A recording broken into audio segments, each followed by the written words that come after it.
Ok. Sejam todos bem-vindos a esse momento especial, né, que estamos aqui, pequeno grupo online, né? Tá um pouquinho aqui escuro, pronto. Agora ficou um pouco melhor o áudio, não, a imagem, né? Tá um pouco mais claro. Quero dar aqui uma boa noite para todos, aqui a Flávia que está conosco pelo Zoom. Então, Flávia, seja bem-vinda, né? Que Deus esteja abençoando grandemente você, né? Que você aproveite esses momentos, né, que estamos passando aqui. Não somente a Flávia, né, mas aqui aos demais que estão nos acompanhando também. Quero dar um oi, quero dar um olá, e que Deus esteja abençoando grandemente a cada um de vocês. Hoje é um pouco atípico daquilo que nós estamos fazendo, né? A ideia de hoje não é que seja aí um culto, mas sim um momento para trocar ideias, esclarecermos alguns pontos, aproveitarmos esse momento para conversarmos, para interagirmos. Só vou ficar com o fone aqui, porque senão eu não escuto direito o que está ao meu redor. Então quero dar um oi aqui para o Lucinaldo, para a Gisele, para a Daline Aguiar, né, que está aqui conosco. Quero dar um oi aqui para todos vocês.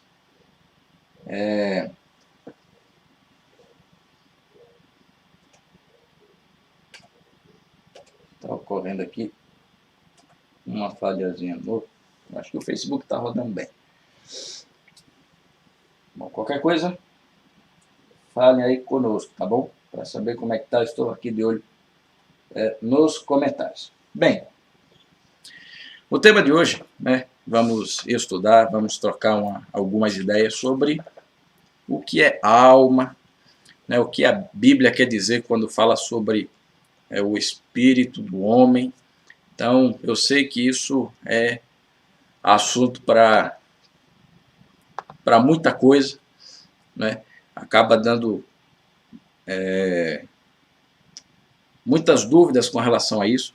Então, por que tantos entendimentos, né, diferentes? É isso que nós iremos explanar nessa noite. Agora, eu quero, antes de iniciar no tema bíblico, eu quero iniciar o contexto histórico e porquê dessa influência toda. Então, nós vamos retornar um pouquinho lá para a antiguidade, né? Tempo ali dos gregos. Veja, grande parte do pensamento nosso hoje vem do pensamento greco-romano. E esse pensamento acabou influenciando o entendimento ocidental. Então é isso que nós temos que ter em mente para entendermos um pouco mais sobre isso. Mas primeiro vamos orar, pedir a bênção de Deus para que tudo ocorra bem. E então vamos iniciar a nossa conversa de hoje. Então oremos. Querido Deus, Pai amado Senhor, agradecemos a Ti por essa oportunidade que o Senhor nos concede, por esse momento. Pedimos a Tua iluminação, pedimos o Teu entendimento, para que tudo que venha a ocorrer aqui hoje seja para a Tua honra, seja para a Tua glória, e que assim, ó Pai, possamos aprender bastante hoje. Que o Teu Espírito Santo esteja nos direcionando, nos guiando, em nome de Jesus. Amém. Bom, então, vamos lá, vamos para os gregos. Então, só retomando, os gregos foi quem fundamentou o modo de pensar do Ocidente. E dentre muitos filósofos, né, que existiram aí na época, né, no tempo dos gregos e tudo mais, dois se destacam, Platão e Aristóteles. Eles, de fato, foram quem consolidou a forma em que o ser humano ele enxerga o mundo. Isso nós chamamos de cosmovisão. Cosmovisão é a forma como você enxerga o seu mundo, é a forma como você interage com o seu mundo. É como se fosse o óculos. O óculos para enxergar o mundo, para enxergar a realidade. Filosoficamente, nós chamamos isso de cosmovisão. E qual foi a cosmovisão, a lente para enxergar o mundo que Platão trouxe? Vou falar aqui de uma maneira bem resumida, porque não dá para destrinchar. Mas, em geral, ele acreditava que o universo era composto de dois mundos. Deixa eu só ficar aqui de olho no Facebook, né, e no YouTube para ver como é que está. Basicamente composto por dois mundos. E como é que Platão chamava esses dois mundos? O mundo das ideias e o mundo sensorial. Nesse pensar dele, o mundo das ideias é um mundo imaterial, ou seja, não tem uma matéria palpável. É um mundo atemporal. Ali não se tem nem passado, nem presente, nem futuro. É um tempo diferente do que nós temos. E é eterno. Não tem nem começo e não tem nem fim. Essa é a ideia do mundo das ideias que Platão tinha. Já o mundo sensorial, como é que Platão enxergava? É o nosso mundo. É um mundo material, né? É um mundo temporal, que tem início, tem meio, tem fim, e é finito. Né? Ele não dura para tudo sempre, ele tem um prazo de validade. Então, esse pensamento de Platão influenciou muitas correntes religiosas e vem até hoje, assim, mais forte por meio da ideia do panteísmo. Quem não ouviu falar o que é panteísmo, o que é o panteísmo? O panteísmo, ele vê que Deus ele está em qualquer lugar. Eu sou Deus, um colchão é Deus, tem Deus, a árvore tem Deus. Esse é o pensamento panteísta, influenciado pelo pensamento de Platão. Mas esse pensamento de Platão também acabou influenciando alguns pensadores do cristianismo. Dentre eles, o mais importante, Agostinho. Não sei se você já ouviu falar sobre Santo Agostinho. Aqui é outra história. Santo Agostinho. Então, essa forma de pensar de Platão influenciou Agostinho. E como é que Agostinho fez essa reinterpretação de Platão associando com o cristianismo? O mundo das ideias de Platão, ele afirmou que é o céu, onde Deus mora. E o mundo sensorial de Platão, ele afirmou que é o nosso mundo. Então, o mundo de Deus é bom, o nosso mundo é ruim. E, basicamente, o que é que ele defende é o seguinte, que a melhor forma para libertar o nosso ser desse mundo ruim é por meio dos sacramentos da igreja. Agora, se ficarmos só em Agostinho, nós não entendemos o quadro completo. Aí tem Aristóteles. Aristóteles veio depois de Platão, e ele pensava um pouco diferente de Platão. O que é que pensava? Não existe dois mundos. O que existe é um mundo só. Mas como é que esse mundo funciona? Existem dois elementos. Um é a substância e o outro é a essência. O que é isso? Trocando em miúdos. Aristóteles entendia que só existe um mundo, só que esse mundo é composto de duas coisas, a matéria e a forma. Que ele basicamente só mudou o nome das categorias de Platão e deu uma roupagem, mas quer dizer quase a mesma coisa. Então, o que ele chama de substância, de matéria, é a mesma coisa que Platão falava do mundo sensorial. E o que ele chama de essência e forma é a mesma coisa que Platão falava sobre o mundo das ideias. E quem influenciou, quem bebeu muito de Aristóteles foi, agora sim, São Tomás de Aquino, um outro teólogo da igreja cristã, do catolicismo. Então, o que é que Tomás de Aquino pensava? Que o homem ele é composto de dois elementos, matéria e alma. e que a alma, nesse pensamento de Aquino, porque tudo começa com A e às vezes confunde, no pensamento de São Tomás de Aquino, tanto a matéria como a essência, ela é finita, né? Só Deus ele é eterno. Mas de uma certa forma ou de outra, tanto Agostinho como Aquino, eles convergem, né, os seus pensamentos com Platão e com Aristóteles. E como é que isso influenciou o pensamento do cristianismo? Influenciou da seguinte forma: a igreja cristã começou a enxergar, baseado nos pensamentos de Platão e de Aristóteles, que existem dois mundos, o mundo de Deus, o mundo dos homens. Tanto que Agostinho ele escreve um livro com essa perspectiva, que é o livro Cidade de Deus. Mas é meio complexo esse livro. Então, existe o mundo de Deus e o mundo dos homens. Onde Deus habita é imaterial, onde o homem habita, ele é material. Onde Deus habita é infinito, onde o homem habita é finito. E da mesma forma, Deus atribuiu essa mesma natureza de mundo ao homem.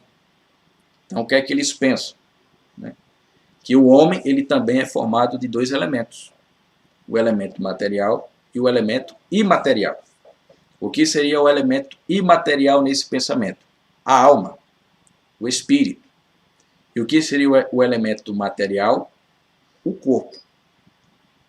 Então é a partir daí que vem todo o pensamento, né, teológico da Igreja Católica, que também influenciou muito das igrejas protestantes. Então, que pensamento é esse? Que o homem ele é formado de duas coisas. Lá no Éden, Deus, quando sopra o fôlego de vida, Deus está dando a alma para o homem, e junto com a matéria, então acaba formando o ser humano. Esse é o pensamento, assim, bem resumido, né, porque o tempo não deixa, não quero alongar muito, mas bem resumido como o pensamento greco-romano acabou influenciando o pensamento cristão. E é dessa forma que muitos cristãos acabaram interpretando os textos bíblicos que falam desses elementos. E é por isso que hoje nós temos tanto pensamento, assim, tanta divergência de formas, né, de pensar sobre o que é o homem e até mesmo como é que Deus salva o homem. Porque eu não sei se quantos de vocês já ouviram, né, aquela frase: Deus quer o meu coração. Deus só quer o meu coração. Então, eu posso fazer o que quiser com o meu corpo, porque Deus não quer o meu corpo, Deus quer o meu coração. Eu sei que muitos aí já ouviram, já escutaram essa frase. E justamente o que está por trás dessa frase é esse pensamento dicotômico de duas coisas. Algo que é imaterial, algo que é material. Mas será que é isso que a Bíblia apresenta? Será que de fato é dessa forma que a Bíblia ela explica o que é o ser humano, até mesmo a perspectiva do universo? Será que existem dois mundos? Será que existem duas dimensões? A dimensão imaterial, a dimensão material? Será que o homem é composto de fato desses dois elementos? Espírito, corpo, alma, corpo. Então nós vamos analisar aqui alguns textos bíblicos e vamos verificar o que a Bíblia diz sobre isso. Então é necessário irmos lá para o comecinho. Então, Gênesis capítulo 2.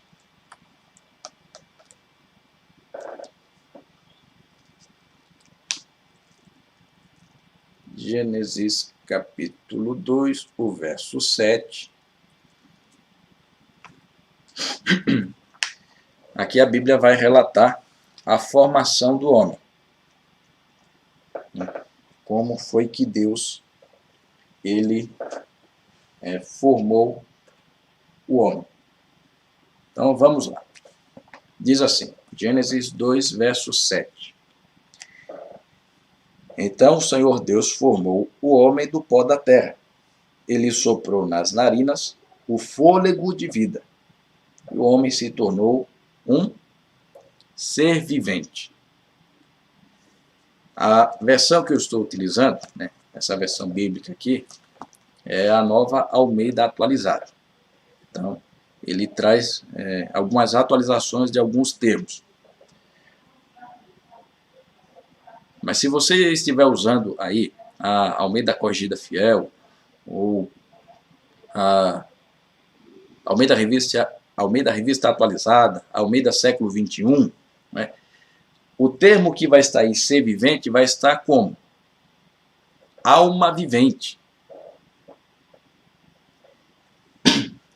Então, quando nós começamos a olhar aqui desse texto bíblico, o que é que a Bíblia chama de alma? É uma parte do ser humano ou é o ser humano como um todo? É o ser humano como um todo. A Bíblia não chama o fôlego de vida de alma. A Bíblia chama o fôlego de vida de fôlego de vida. Quando a união do fôlego de vida com o pó da terra, com o boneco de barro, então surge a alma vivente, o ser humano. Então, na Bíblia, alma não é uma entidade que o homem possui, mas é o próprio homem. Quer ver um exemplo mais claro disso? Quando nós vamos para Ezequiel capítulo 18, o verso 4.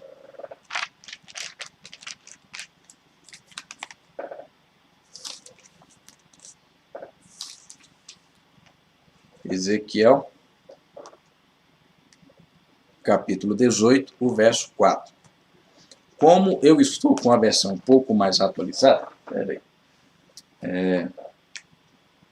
deixa eu pegar aqui do celular, que aí eu faço a comparação.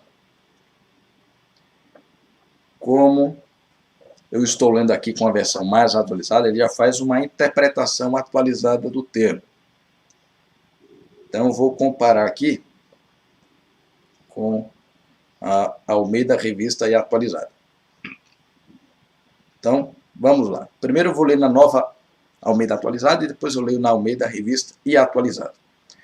Ezequiel, capítulo 18, o verso 4. Vai dizer assim, bom, deixa eu fazer o inverso. Primeiro na Almeida Revista Atualizada, depois na Nova Almeida Atualizada. Olha o que diz. Eis que todas as almas são minhas. Como a alma do Pai, também a alma do Filho é minha. A alma que pecar, essa morrerá. Veja, aqui a Bíblia está falando alma. Mas quando eu vou para uma versão um pouco mais atualizada, nesse caso aqui a Nova Almeida Atualizada, olha como ela diz. 18, verso 4. Eis que todas as pessoas são minhas. Assim como a pessoa do Pai, também a pessoa do Filho é minha. A pessoa que pecar, essa morrerá. Então, fica aqui bem claro que a Bíblia, Deus enxerga o homem como um elemento só, como um ser integral. Às vezes é chamado de pessoa, mas às vezes também é chamado de alma. Então, alma, na perspectiva bíblica, é eu e você. Nós somos alma vivas. Não, na perspectiva bíblica, não existe aquela ideia, né, do...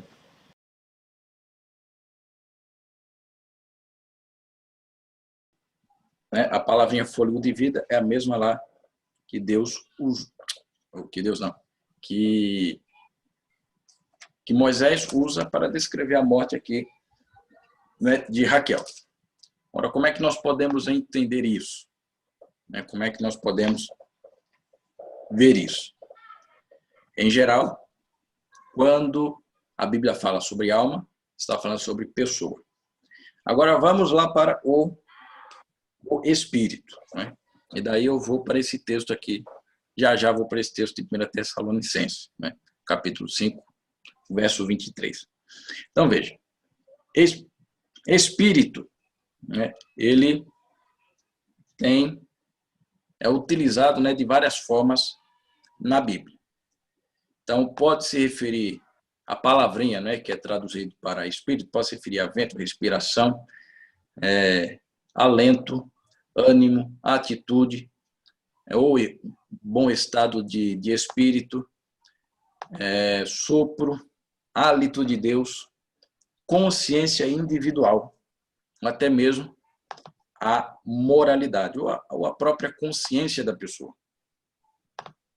Então, também às vezes é usado para se referir a pessoas pessoais, como anjos e demônios, e também ao próprio Espírito Santo é utilizado a mesma palavra, até mesmo para pessoas vivas. Lá em Hebreus, capítulo 12, o verso 23, né, Paulo, né, ele usa o Espírito dos Santos, né, com relação à pessoa dos santos. Então, a palavra Espírito, né, que é traduzido para nós como Espírito, ela tem várias aplicações também. E no sentido geral, aqui, pelas traduções, não está falando de uma entidade, mas sim está falando sobre uma qualidade. Na maioria das vezes, é uma qualidade que é atendido esse termo. Que qualidade é essa? A natureza da pessoa, né? E muitas vezes é utilizado nesse sentido. Então, quando nós olhamos aqui sobre a perspectiva de 1 Tessalonicenses, capítulo 5, o verso 23, o que é que nós podemos ver aqui como um todo? Está dando falha de conexão, não está conseguindo enviar os dados. Estou só no Zoom. Manda o link para o pessoal, que pelo Facebook, pelo YouTube, a internet aqui está querendo ficar de greve. Então aqui, 1 Tessalonicenses, capítulo 5, o verso 23. O mesmo Deus, né, da paz, os santifique em tudo, e que o espírito, alma e corpo de vocês sejam conservados íntegros e irrepreensíveis na vinda do nosso Senhor Jesus Cristo. Veja, parece que Paulo aqui ele está particionando o ser humano. É como se o ser humano fosse composto de 3 elementos. Parece que é isso. Quando nós vamos lá para aquele texto, né, que você passou, Hebreus 4, verso 12, né, que a palavra de Deus ela é viva e eficaz, e que, para não me deixar ser enganado pela minha memória, né, ela é viva e eficaz e mais cortante que qualquer espada, 2 gumes, e penetra até o ponto de dividir alma e espírito, juntas e medulas, né, e apta, né, para julgar os pensamentos e propósitos do coração. Parece que Paulo ele está utilizando a ideia de que há vários... Está dividindo a gente em 3. Está dividindo a gente em 3 coisas. Né?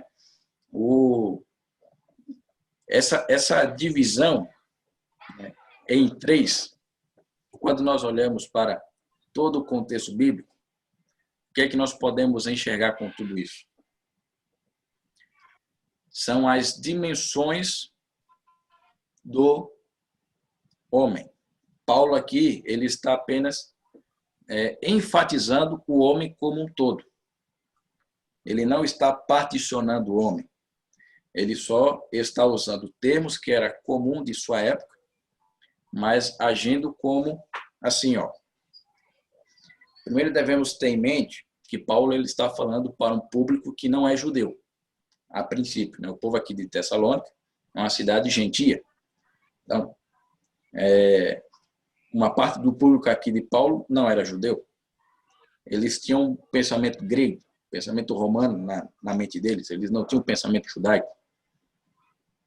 Então, o que é que Paulo está dizendo para essas pessoas? Veja, vocês só querem priorizar algumas partes do corpo de vocês, ou alguns elementos do corpo de vocês, mas Deus ele se interessa em você por inteiro.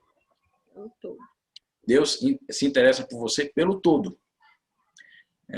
Paulo ele está utilizando os mesmos termos, mas dando um significado diferente. É que nem aqui o celular. O celular ele é um só, mas dependendo do ângulo que você olha, você vê uma perspectiva diferente. Você olha assim, essa é a minha perspectiva. Você olha assim, essa é a minha perspectiva. Você olha assim, essa é a minha outra perspectiva. Então, muitas vezes, a Bíblia principalmente no Novo Testamento, que já é uma linguagem mais grega, se utiliza dessas perspectivas diferenciadas, mas para dar a ideia da totalidade do homem. Porque em nenhum momento Paulo ele utiliza o termo espírito ou o termo alma, ou até mesmo o termo corpo, de maneira isolada. Na grande maioria, quando Paulo vai falar isso, ele fala de uma forma conjunta, ou alma e corpo, ou como aqui em Tessalonicenses, alma, corpo, espírito, ou espírito e corpo. Paulo ele sempre se utiliza desses elementos de forma combinada, para dar a ideia da integralidade do corpo, do ser humano. Ele está dando aqui a ênfase de que o ser humano ele é uma coisa só. Ele não enfatiza um aspecto ou um outro aspecto. Ele coloca tudo num balaio só. E muitas vezes, quando ele se utiliza desses termos,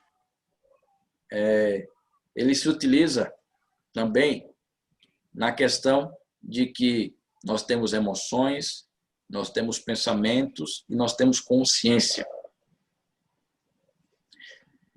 Então, Paulo também se utiliza desses termos para se referir à nossa consciência, para se referir às nossas emoções, que é algo conjunto.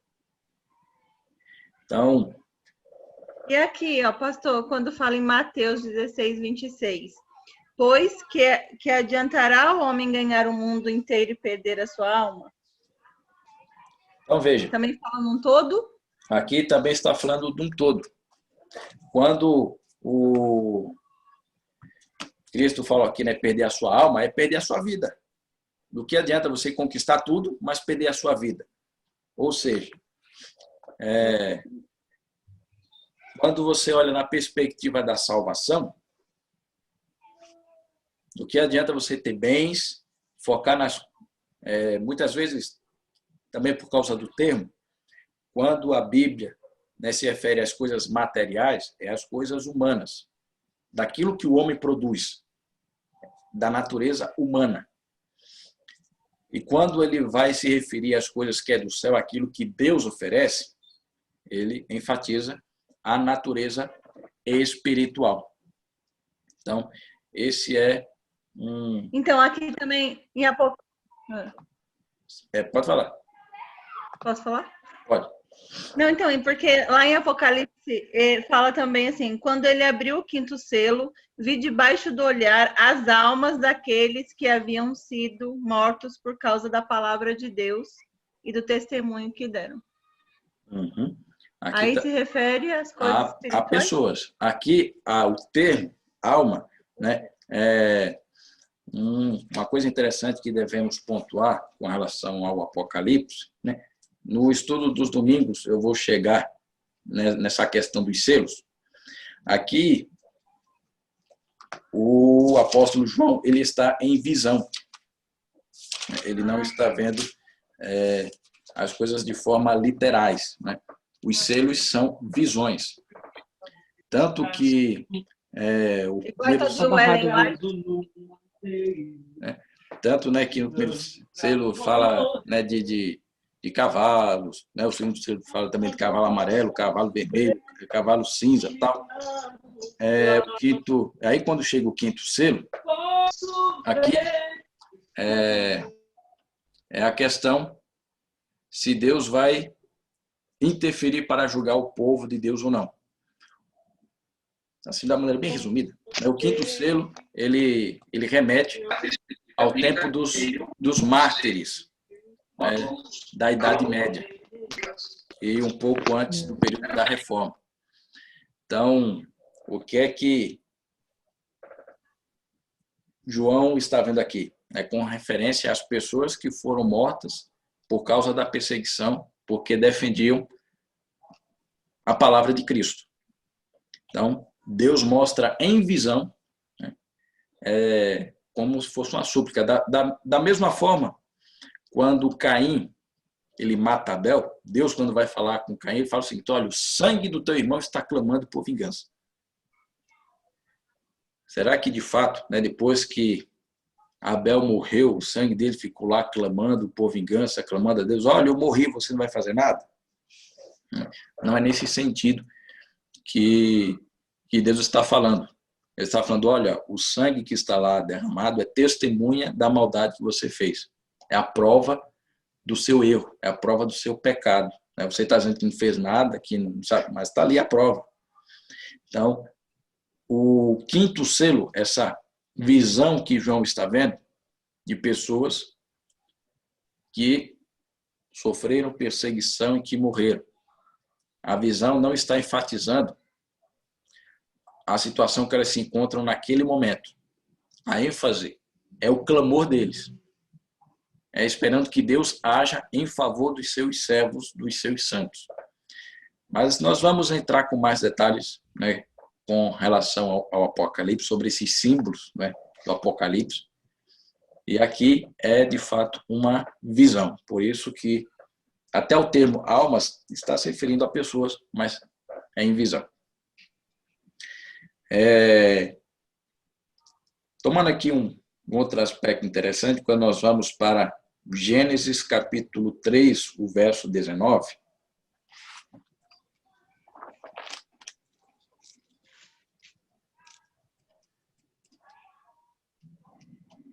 Gênesis 3, o verso 19, nos diz assim: no suor do seu rosto você comerá o seu pão até que volte à terra, pois dela você foi formado, porque você é pó, e ao pó voltará. Quando nós vamos para a criação, Deus, ele forma o homem de dois elementos: o seu sopro, o seu fôlego de vida, que nós chamamos que é o princípio de vida, mais o barro, que aí forma o homem. E o que Deus está dizendo é o seguinte: quando você morrer, vai acontecer o inverso. Ou seja, você vai voltar para o pó, e o princípio de vida que eu concedi, isso retorna para mim. Às vezes as pessoas pensam que esse princípio de vida é o espírito ou a alma da pessoa. Mas não é isso. Porque se eu defendo essa ideia, eu vou ter que defender que borboleta, barata, todo ser vivo também tem uma alma. Baseado no texto lá que nós lemos de Gênesis 1:30, né, que diz que todos os animais que estejam sobre a terra, em que há fôlego de vida, servirá, né, e toda erva verde lhe servirá de alimento. Então, por causa dessa nossa herança do pensamento greco-romano, e que depois do tempo dos apóstolos acabou influenciando a forma de se interpretar a Bíblia, é que hoje nós temos muito forte esse pensamento de que o ser humano é formado de dois elementos: um elemento imaterial e o elemento material, o corpo e a alma, como muitos defendem e como muitos entendem. Então, isso acaba causando certa confusão. Uma outra confusão que isso dá é quando nós vamos para o texto de Lucas, e ali tem a história, a parábola de Lázaro. Sim. Quando nós vamos para Lucas,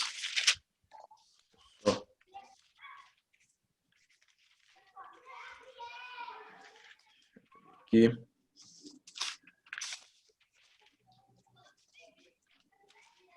vou encontrar aqui.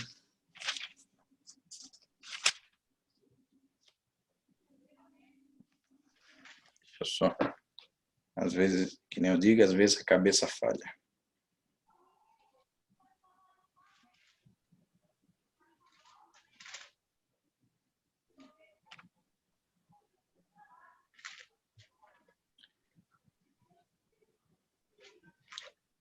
Aqui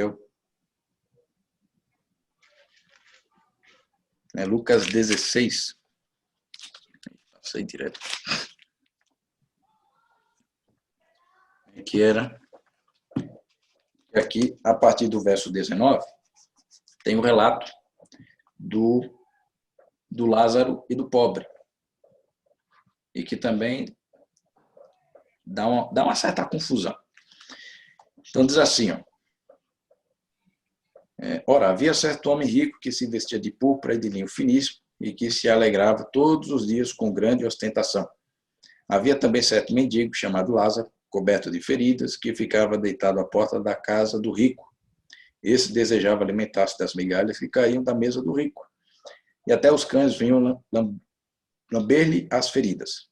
E aconteceu que o mendigo morreu e foi levado pelos anjos para junto de Abraão. Morreu também o rico e foi sepultado. E aí vem alguns problemas. No inferno, estando em tormentos, o rico levantou os olhos e viu ao longe Abraão e Lázaro junto dele. Lázaro era o mendigo. Então, gritando, disse: Pai Abraão, tenha misericórdia de mim e mande que Lázaro molhe a ponta do dedo em água e me refresque a língua, porque estou atormentado neste fogo. Mas Abraão disse: Filho, lembre-se de que você recebeu os seus bens durante a sua vida, enquanto Lázaro só tem males. Agora, porém, ele está consolado aqui enquanto você está em tormentos.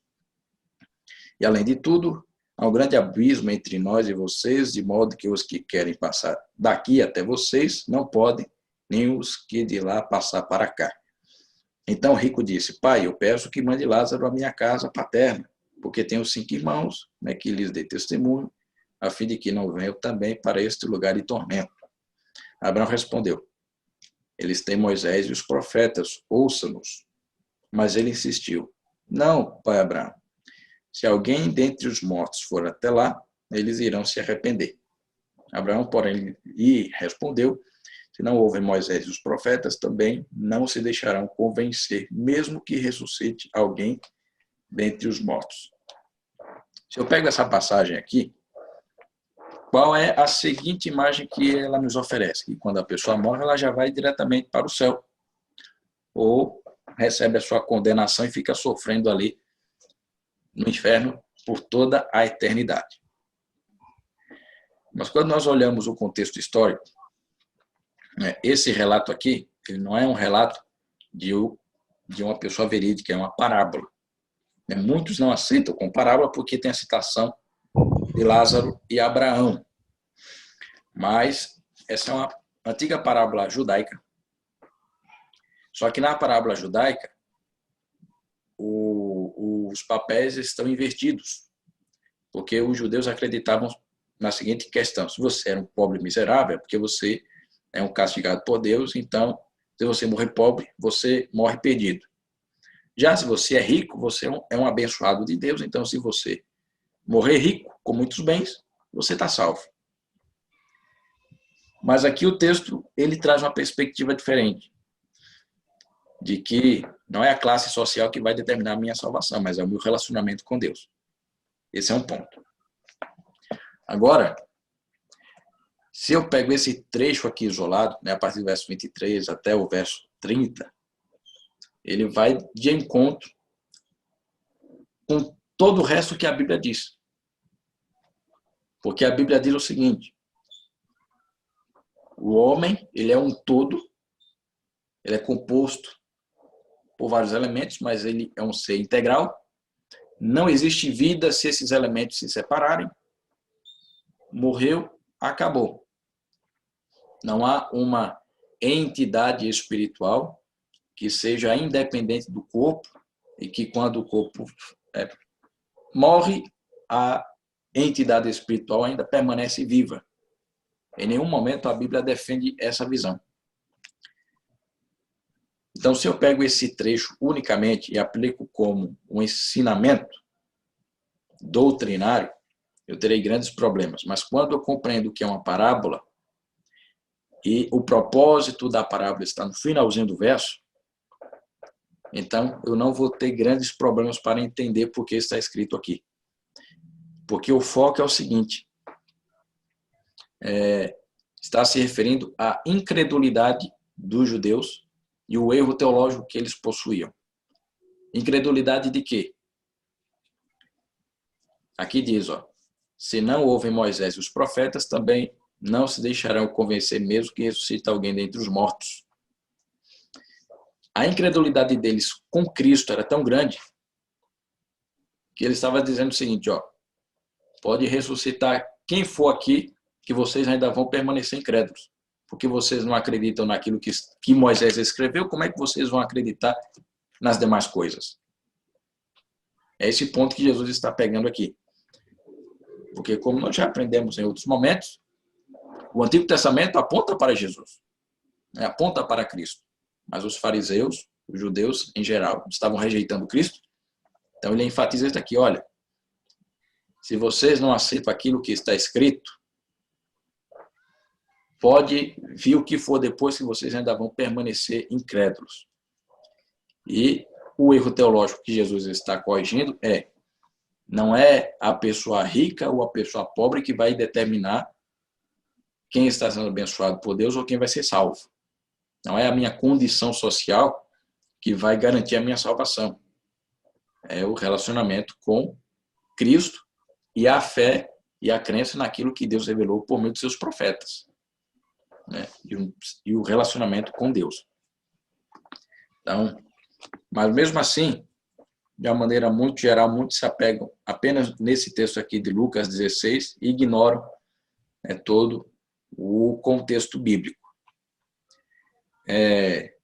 Não é fácil desconstruir aquilo que foi construído durante anos na nossa mente. Não é simples. Até mesmo quem, nesse caso, nasce no berço adventista, chega num tempo que ele também fica meio complicado para entender as coisas. Mas, em geral, qual é a perspectiva bíblica? O homem, Deus formou com 2 elementos.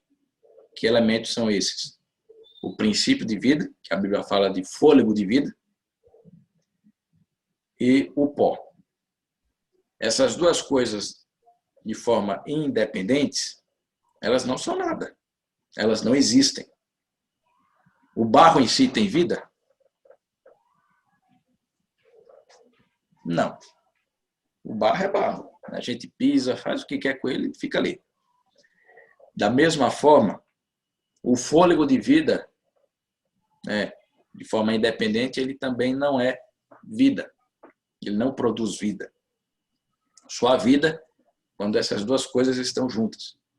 E quando essas duas coisas estão juntas, aí é que a consciência humana funciona. Aí é que as emoções humanas funcionam. Aí é que o ser humano ele existe. Um exemplo que nós usamos como fôlego de vida é a nossa respiração. Isso daqui é o fôlego de vida. A nossa capacidade de respirar, de viver. Esse é o fôlego de vida.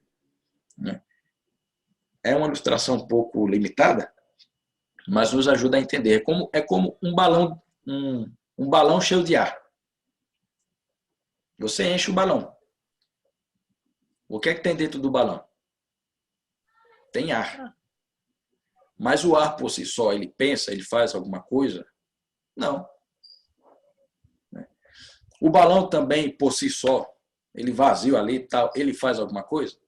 Então ele faz, só vai ter serventia quando ele está cheio. Agora, fura o balão, pum, pronto, acabou o balão, não existe mais balão. E nem aquilo que está dentro do balão existe mais também.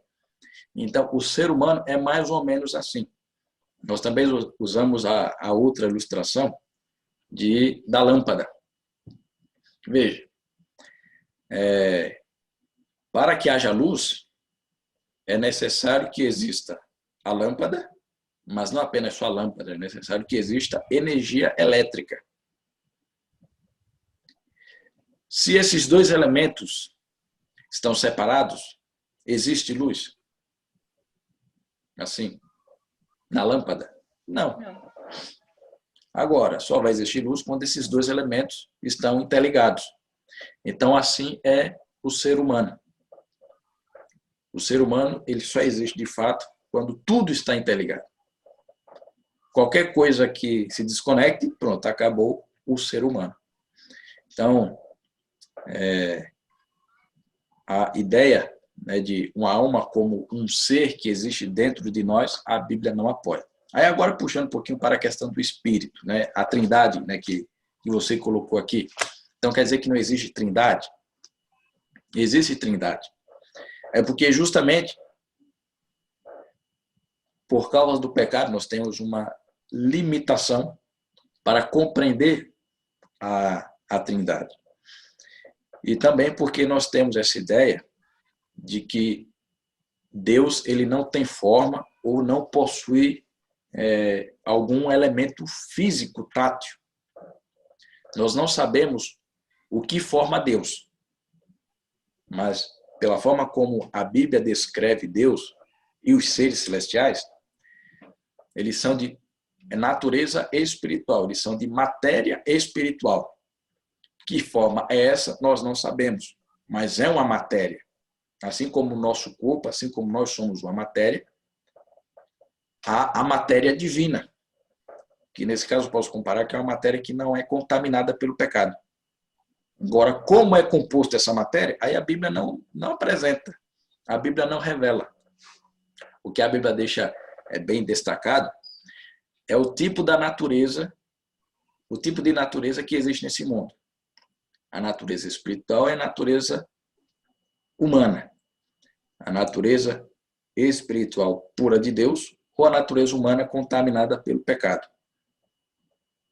Então, quando a Bíblia fala sobre espírito, também ela não está dizendo como algo assim, etéreo, algo que não tem forma, algo que não tem matéria, né, alguma coisa assim intangível. É intangível para nós porque nós somos pecadores. Deus mesmo diz que se ele revelar a sua glória, todos nós morremos porque nós somos pecadores. Então, como uma forma de proteção para essa terra e para os seres vivos dessa terra, Deus ele impede que a sua natureza, que a sua glória seja revelada de maneira plena para cada um de nós. Então todos os seres vivos são almas, é isso? Isso. Todos o cachorro os seres é alma? vivos. O cachorro é alma? Nessa questão, né, de uma maneira assim, bem rústica, sim. Mas de uma maneira mais técnica, o ser humano ele é o único que é alma porque ele possui consciência. Os animais não possuem consciência, possuem instinto. Né? Por isso que a Bíblia não classifica os demais seres vivos como alma. Né? Mas é só por uma questão técnica. Mas o princípio ativo de vida é semelhante dos seres vivos conosco. Todos os seres vivos, né, Gênesis é bem interessante isso, porque não é apenas o homem que é formado do pó da terra, mas todos os seres vivos, pelo menos dessa terra, né, do nosso planeta Terra, são formados do pó da terra. Né? A única diferença é que Deus disse que a terra produzisse os seres vivos, enquanto que com o ser humano ele fez o molde de boneco. Né? Com os outros seres vivos ele só deu a ordem. Conosco, os seres humanos, ele sujou as mãos, né? Como se diz. Mas, em comum, todo ser vivo ele é formado da matéria, do pó, mais o fôlego de vida. O que nos distingue é que ao homem foi dado o livre-arbítrio, o direito de escolha, ou seja, a consciência. Isso é o que os outros seres vivos não têm, né? Cachorro, gato, aranha, seja lá o que for. Tanto que a Bíblia deixa bem claro que os únicos seres vivos que serão redimidos por Deus é o homem. Por quê? Somente ao homem foi dado a opção de escolha. Não foi por causa da escolha do leão, do bode, do carneiro que Adão e Eva pecaram. Foi por causa das escolhas deles. Então, às vezes até chega, tem muitos até que perguntam, será que eu vou ver meu cachorrinho lá no céu? Porque tem muitos que criam um cachorro, gato, né? Tem um animal de estimação, né? E fazem essa pergunta. Será que quando eu ressuscitar, quando Jesus voltar, eu vou ver meu cachorrinho de novo? Veja, o plano de redenção foi para o ser humano. Eu sei que no novo céu, na nova terra, vão ter animais também. Mas o que a Bíblia aponta é que os únicos que irão ressuscitar, os únicos que serão transformados, é o ser humano. E aí entra em uma outra questão, né? Que é assim, se eu entendo, né, que eu como ser humano, eu possuo uma entidade espiritual em mim, então Jesus veio salvar quem? Veio salvar a minha entidade espiritual ou veio salvar o meu corpo? Fica essa questão. Mas quando nós olhamos novamente, né, para o texto de 1 Tessalonicenses, capítulo 4, verso 13 até o verso 18, o que é que Paulo diz? Que os mortos vão ressuscitar com o corpo restaurado e que o nosso corpo, né, daqueles que estiverem vivos, serão transformados. Então, a salvação também ela é integral. Não é apenas para uma parte, né, do nosso ser, é para o nosso ser como um todo. Então, muitas vezes, né, quando se defende essas partições do corpo humano, eu vou ter vários problemas com doutrinas básicas fundamentais, dentre elas a salvação. Porque se muitos defendem, né, de que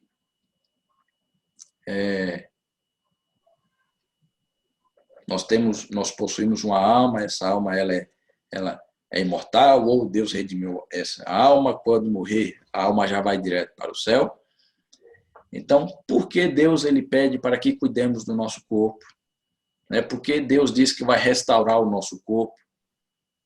Fica essa interrogação, quando eu só começo a ver alguns pontos.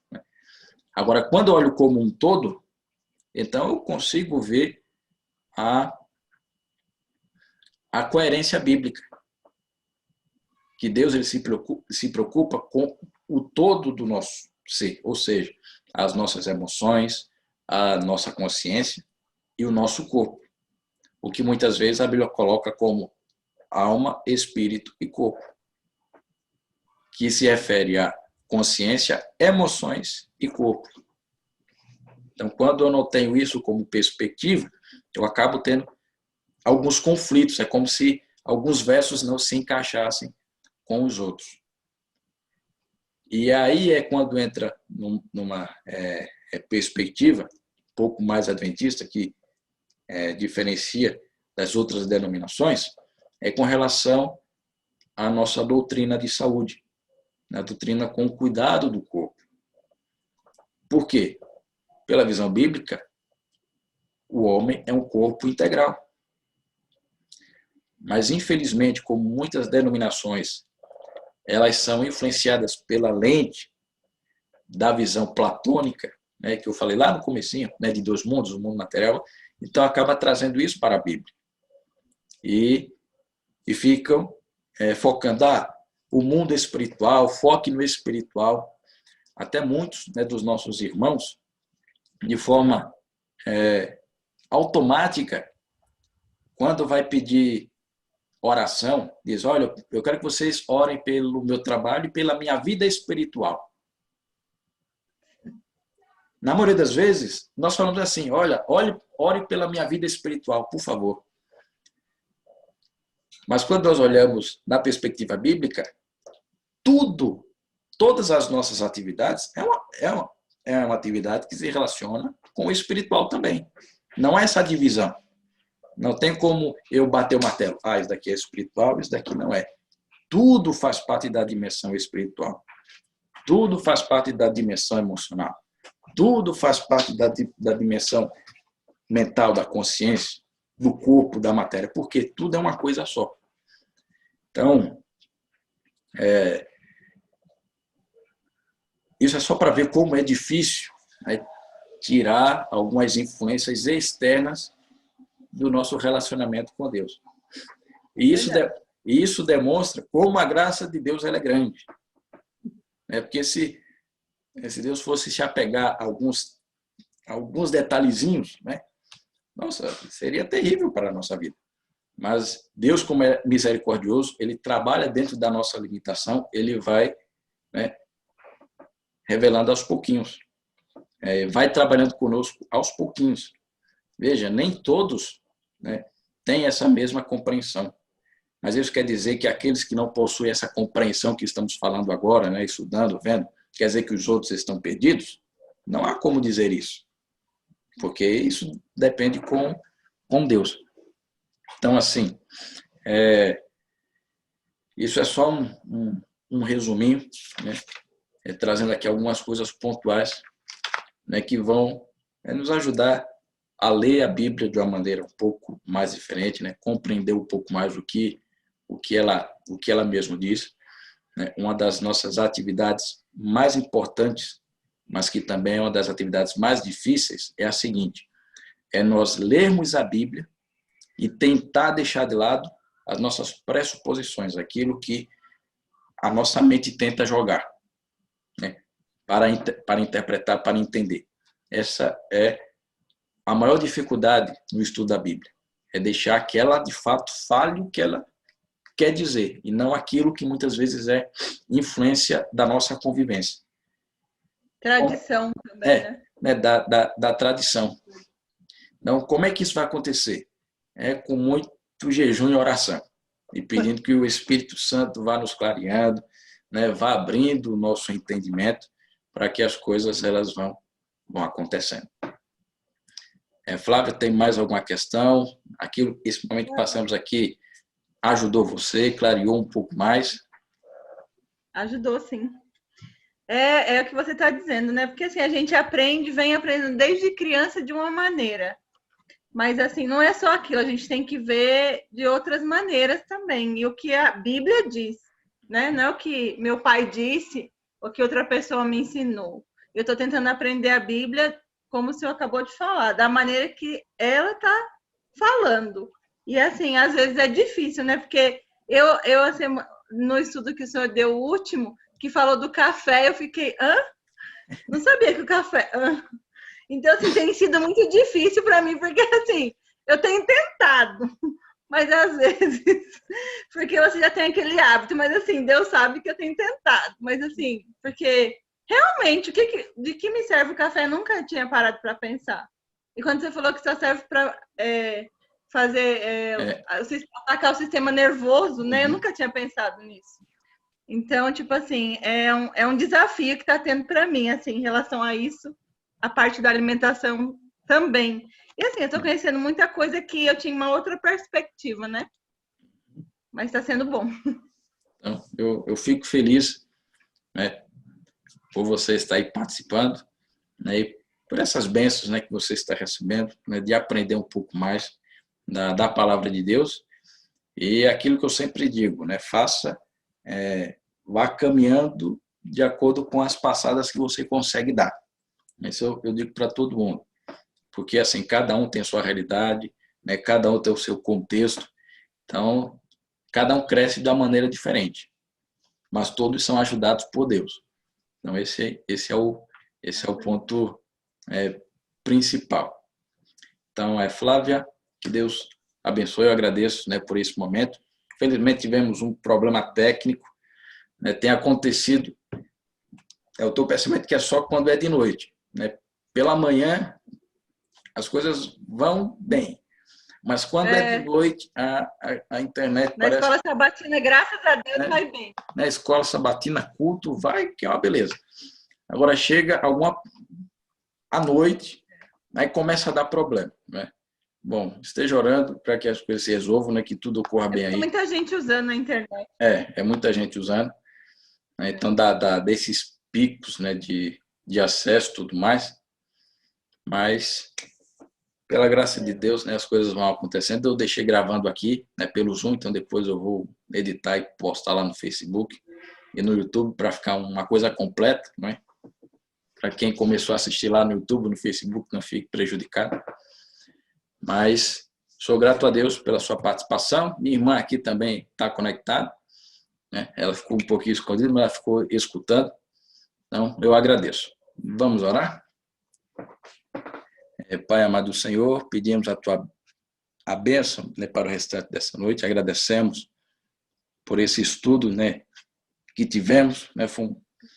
Por algumas questões técnicas, o pequeno grupo acabou ficando um pouco diferente, né? Mas eu peço a tua misericórdia para que nas próximas vezes tudo ocorra bem. Abençoe aqui a Flávia, a minha irmã Lucineide, e aos demais que estavam, né, conectados, né, como o Lucinaldo, a Gisele, a Nádila, mas que o Senhor trabalhe no coração de cada um deles. Dá-nos uma noite, né, de descanso e que amanhã possamos estar reunidos mais uma vez para te adorar.